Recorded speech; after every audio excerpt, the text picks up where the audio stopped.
he said, and without a moment's hesitation, they repeated that too. Something settled over Sal that day, a sense of well-being, of knowing that this idea of his, the small business of selling treats, was the work he didn't even know he was made for. The realization hit him first as he watched Mrs. Monroe, concerned that her children hadn't returned home yet, come fetch them and urge them off, which did nothing to dissipate the cloud of sweetness surrounding them.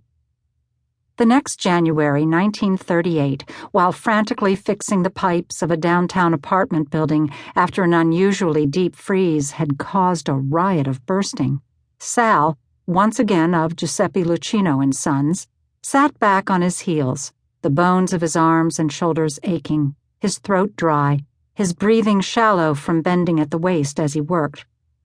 An image came to mind of the youngest Monroe child, Tommy, the one who'd said, "Whistle it more, please," who, later, his mother clasping one of his messy hands, had strained to keep his head turned toward Sal long after his mother pulled him away. For a moment, Sal was there, on the shoreline street, the sun blazing above, the child so impressed Sal could have told him he was the one to have invented ice cream, and the kid would have believed him. He put his wrench down. He looked around at the dim cave of the basement where he'd spent the better part of the morning. The place was unheated. On his hands were woolen gloves, clipped so his fingers were free. 3 more months, he told himself, and then he'd be back at it. Outside, breathing deeply, whistling whenever the spirit moved him to, and when it did, letting it rip. That Friday of our family's first week in Woodmont, Sal was doing just that, letting it rip, as he drove to New Haven to restock. And that's when he passed Davy, waiting for the mail, wearing shorts, a puppet, and a pajama shirt that in his sleepiness he didn't realize was inside out. And as if I were Sal that day, I can see Davy all these years later so very clearly. I can even hear him call, "Sal, baby!" His voice still the chirp of a child, his words a little rushed. And there we, the family members, were those early days of summer, swirling around him, each of us bathed in a light of innocence we didn't even know was there.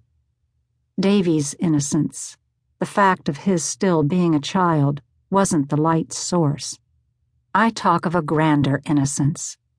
Unlike my grandfather Max during his days in Russia, in America, we'd been lucky so far.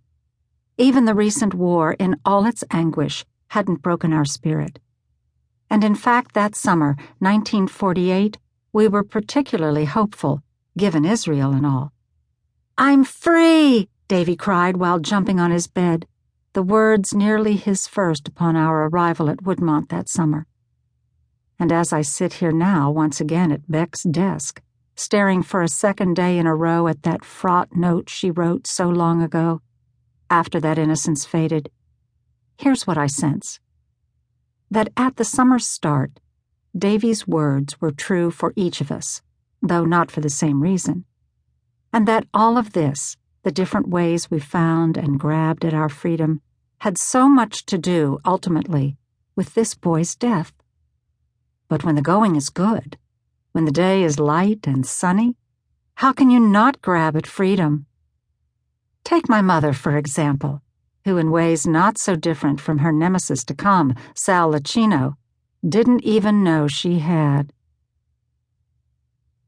"This is where I feel I can breathe," my mother always said of Woodmont, always showed as well.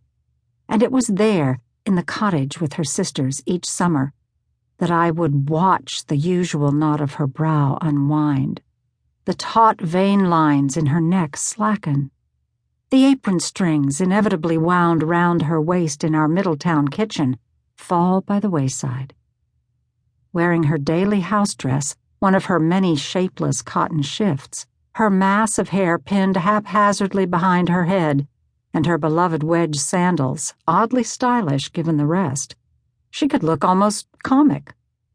Yet she was content, even happy. For in Woodmont, she gained a kind of autonomy over her life, something she lacked in Middletown.